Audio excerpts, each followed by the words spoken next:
Hello প্রিয় শিক্ষার্থী বন্ধুরা, আশা করি তোমরা সকলেই ভালো আছো। আমি Harisa Akter, math solutions BD চ্যানেলের পক্ষ থেকে তোমাদের স্বাগত। তোমরা যারা একাদশ দ্বাদশ শ্রেণীতে পড়ো তাদের জন্য উচ্চতর গণিত এই সাবজেক্টটি কারো অপশনাল সাবজেক্ট, আবার কারো মেইন সাবজেক্ট। তো উভয়ের জন্য এই সাবজেক্টটা খুবই গুরুত্বপূর্ণ। উচ্চতর গণিত প্রথম পত্রের অধ্যায়। উচ্চতর গণিত প্রথম পত্রের অধ্যায় মোট 10টি। এগুলো হলো: প্রথম অধ্যায় ম্যাট্রিক্স ও নির্ণায়ক, দ্বিতীয় অধ্যায় ভেক্টর, তৃতীয় অধ্যায় সরলরেখা, চতুর্থ অধ্যায় বৃত্ত, পঞ্চম অধ্যায় বিন্যাস ও সমাবেশ, ষষ্ঠ অধ্যায় ত্রিকোণমিতিক অনুপাত, সপ্তম অধ্যায় সংযুক্ত কোণের ত্রিকোণমিতিক অনুপাত, অষ্টম অধ্যায় ফাংশন ও ফাংশনের লেখচিত্র, নবম অধ্যায় অন্তরীকরণ, দশম অধ্যায় যোগজীকরণ। এবার আসো উচ্চতর গণিত প্রথম পত্রের মানবন্টন। উচ্চতর গণিত প্রথম পত্রের মার্কস মোট 100, সৃজনশীল অংশে 50, বহুনির্বাচনী অংশে 25, ব্যবহারিক অংশে 25। সৃজনশীল অংশে তোমরা সময় পাবে 2 ঘন্টা 35 মিনিট। দুটি বিভাগে 4টি করে মোট 8টি প্রশ্ন থাকবে। প্রত্যেক বিভাগ হতে কমপক্ষে 2টি করে সর্বমোট 5টি প্রশ্নের উত্তর দিতে হবে। বিভাগ দুটি হচ্ছে ক বিভাগ, বীজগণিত ও জ্যামিতি। অধ্যায় থাকবে এর মধ্যে 1, 2, 3, 4, 5 এবং 8। খ বিভাগ ত্রিকোণমিতি ও ক্যালকুলাস। অধ্যায় 6, 7, 9, 10 এই 4টি অধ্যায় মিলে হবে খ বিভাগ। বহুনির্বাচনী অংশে 25 মার্কস, সময় 25 মিনিট। 25টি বহুনির্বাচনী প্রশ্নেরই উত্তর দিতে হবে। এরপর ব্যবহারিক অংশে 25 মার্কস। এবার আসি আমাদের মূল আলোচনায়। আজকের আলোচনার টপিকস হচ্ছে প্রথম অধ্যায় ম্যাট্রিক্স ও নির্ণায়ক। এই অধ্যায়ের অঙ্কগুলো করার আগে আমাদেরকে অবশ্যই এই অধ্যায়ের বেসিক ধারণা থাকতে হবে। ম্যাট্রিক্স কী, নির্ণায়ক কী, এই সম্পর্কে বুঝতে হবে।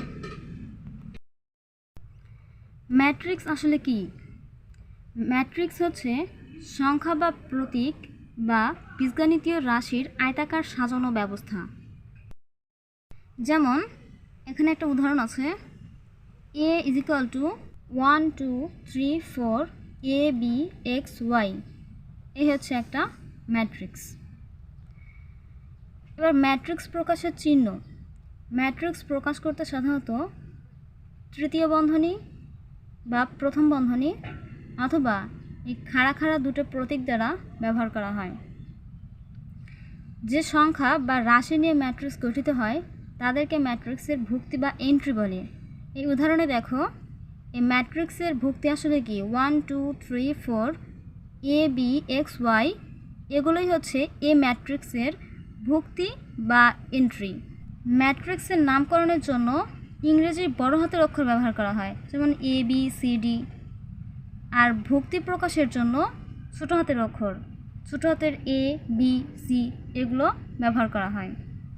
কোনো ম্যাট্রিক্সের মোট ভুক্তি সংখ্যা এর সারি ও কলাম সংখ্যার গুণফলের সমান হয়। যেমন এখানে একটা উদাহরণ দেখতে পাচ্ছ। এই উদাহরণে এটা হচ্ছে সারি আর এগুলো হচ্ছে কলাম। তার মানে এখানে দুটো সারি এবং 3টে কলাম, 1 2 3। একে 2 × 3 ক্রমের ম্যাট্রিক্স বলা হয়। এই 2 হচ্ছে 2টা সারি আর 3 হচ্ছে 3টা কলাম। এই ম্যাট্রিক্সটির মোট ভুক্তি সংখ্যা 6টি। 3 × 2 3 × 6 এবং এর সারি ও কলাম সংখ্যার গুণফল 2 × 3 = 6। এখন ম্যাট্রিক্সের প্রকারভেদ। বিভিন্ন প্রকার ম্যাট্রিক্স আছে। এর মধ্যে কিছু গুরুত্বপূর্ণ ম্যাট্রিক্স নিয়ে আমরা আলোচনা করব। যেমন সারি ম্যাট্রিক্স, রো ম্যাট্রিক্স। যে ম্যাট্রিক্সের কেবল একটি সারি বিদ্যমান তাকে সারি ম্যাট্রিক্স বলা হয়। যেমন এখানে একটা উদাহরণ লিখছি, 1 2 3 4। এটি একটি সারি ম্যাট্রিক্স, কারণ এই ম্যাট্রিক্সে কেবল একটি সারি বিদ্যমান। এরপর কলাম ম্যাট্রিক্স। যে ম্যাট্রিক্সের কেবল একটি কলাম বিদ্যমান তাকে কলাম ম্যাট্রিক্স বলে। যেমন এই ম্যাট্রিক্সে কেবল একটি কলাম বিদ্যমান। বর্গ ম্যাট্রিক্স বা স্কোয়ার ম্যাট্রিক্স, যে ম্যাট্রিক্সের সারি ও কলাম সংখ্যা সমান তাকে বর্গ ম্যাট্রিক্স বলা হয়। অর্থাৎ m = n হয়। m হচ্ছে সারি সংখ্যা, n হচ্ছে কলাম সংখ্যা। আর উদাহরণ লিখতে পারি 2 3 1 4। এখানে দেখতে পাচ্ছ সারি একটা দুইটা আর কলাম হচ্ছে একটা দুইটা, তার মানে সারি এবং কলাম সংখ্যা এই ম্যাট্রিক্সের সমান, তাই একে বর্গ ম্যাট্রিক্স বা স্কোয়ার ম্যাট্রিক্স বলা হয়।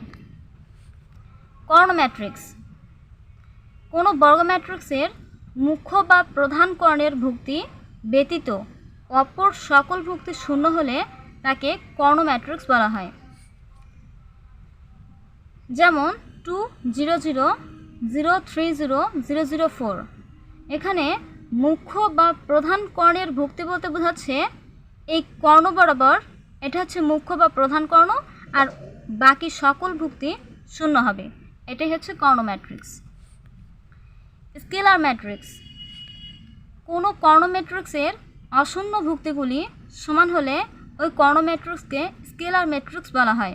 যেমন একটি ম্যাট্রিক্স, এই ম্যাট্রিক্সের প্রধান কর্ণের সকল ভুক্তি সমান, তাই একে স্কেলার ম্যাট্রিক্স বলা হয়। একক বা অভেদক matrix, unit or identity matrix, কোনো বর্গ ম্যাট্রিক্সের মুখ্য বা প্রধান কর্ণের ভুক্তি ব্যতীত অপর সকল ভুক্তি শূন্য এবং প্রধান কর্ণের প্রত্যেক ভুক্তি 1 হলে তাকে অভেদক বা একক ম্যাট্রিক্স বলা হয়। অর্থাৎ ম্যাট্রিক্সটা অবশ্যই বর্গ ম্যাট্রিক্স হতে হবে, সারি এবং কলাম সংখ্যা সমান হতে হবে। দ্বিতীয়ত, প্রধান কর্ণের ভুক্তিগুলো 1 হতে হবে আর বাকি সকল ভুক্তি শূন্য হলেই এটা একক বা অভেদক ম্যাট্রিক্স হবে। এটাকে আই দ্বারা প্রকাশ করা হয়। অভেদক ম্যাট্রিক্সকে IN দ্বারা সূচিত করা হয়। শূন্য matrix, zero or null matrix, কোনো ম্যাট্রিক্সের সকল ভুক্তি শূন্য হলে তাকে শূন্য ম্যাট্রিক্স বলা হয়।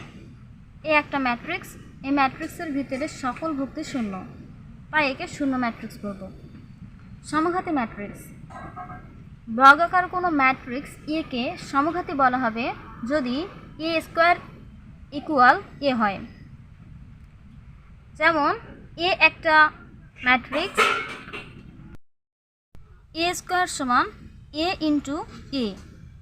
এ ম্যাট্রিক্সের লিখব, বি ম্যাট্রিক্স লিখব, এই দুইটা গুণ করার পরে দেখব যে এ ম্যাট্রিক্সই পাওয়া যাচ্ছে, তার মানে A² = A, তাই এ একটি সমঘাতী ম্যাট্রিক্স। শূন্যঘাতী ম্যাট্রিক্স, একটি বর্গ ম্যাট্রিক্স একে শূন্যঘাতী ম্যাট্রিক্স বলা হবে যদি A⁴n = 0 হয়। এখানে n এর মান যে কোনো সংখ্যা হতে পারে, 1 2 3 4, যে কোনো সংখ্যা। যেমন একটা উদাহরণ, A = 4 4 -4 -4 একটি ম্যাট্রিক্স হলে A² = A × A, A matrix × A matrix. এই দুটো ম্যাট্রিক্স গুণ করার পর আমরা দেখতে পাচ্ছি এখানে গুণফল শূন্য ম্যাট্রিক্স চলে আসছে, তার মানে এটা শূন্যঘাতী ম্যাট্রিক্স। অভেদঘাতী ম্যাট্রিক্স, একটি বর্গ ম্যাট্রিক্স একে অভেদঘাতী ম্যাট্রিক্স বলা হবে যদি A² = I হয়। যেমন B একটা ম্যাট্রিক্স, এখন আমরা B² = B × B, বি ম্যাট্রিক্সে × বি ম্যাট্রিক্স, এই দুটো ম্যাট্রিক্স গুণ করার পর আমরা দেখতে পাচ্ছি এখানে I ম্যাট্রিক্স পাওয়া গেছে। এই গুণগুলো তোমরা হয়তো এখন করতে পারবে না, যখন আমরা ম্যাথ ক্লাস করাবো তখন এই গুণগুলো তোমাদের শেখানো হবে। প্রতিসম ম্যাট্রিক্স, একটি বর্গ ম্যাট্রিক্স একে প্রতিসম ম্যাট্রিক্স বলা হবে যদি A⁴ A হয়। এখন এই ট্রান্সপোজ কীভাবে বের করতে হয় সেটা আমরা গণিতের যখন অঙ্ক করব এই অধ্যায়ের, তখন প্রত্যেকটা অঙ্ক ধরে ধরে বোঝানো হবে। বিপ্রতিসম ম্যাট্রিক্স, একটি বর্গ ম্যাট্রিক্স একে বিপ্রতিসম বলা হবে যদি A transpose is equal to -A হয়। যেমন A একটি ম্যাট্রিক্স, এই ম্যাট্রিক্সকে ট্রান্সপোজ করে আমরা এখানে -A পেয়েছি, তাই এই ম্যাট্রিক্সকে বি প্রতিসম ম্যাট্রিক্স বলা হয়। এখানে একটা নোট হিসেবে মনে রাখবে, প্রত্যেক বি প্রতিসম ম্যাট্রিক্সের প্রধান কর্ণের ভুক্তিসমূহ অবশ্যই শূন্য হবে। ম্যাট্রিক্সের ম্যাথগুলো করার জন্য আজকের যে বেসিক ক্লাসটা ছিল এগুলো তোমাদের জন্য জানা খুবই জরুরি। আশা করি তোমরা এগুলো আয়ত্ত করে নেবে। এর পরবর্তী ভিডিওতে আমরা ম্যাট্রিক্সের যাবতীয় অঙ্ক নিয়ে আলোচনা করব। তো বন্ধুরা, আজকে এই পর্যন্ত এই ভিডিও। ভালো লেগে থাকলে অবশ্যই সাবস্ক্রাইব করে আমাদের পাশে থেকো। খুদা হাফেজ।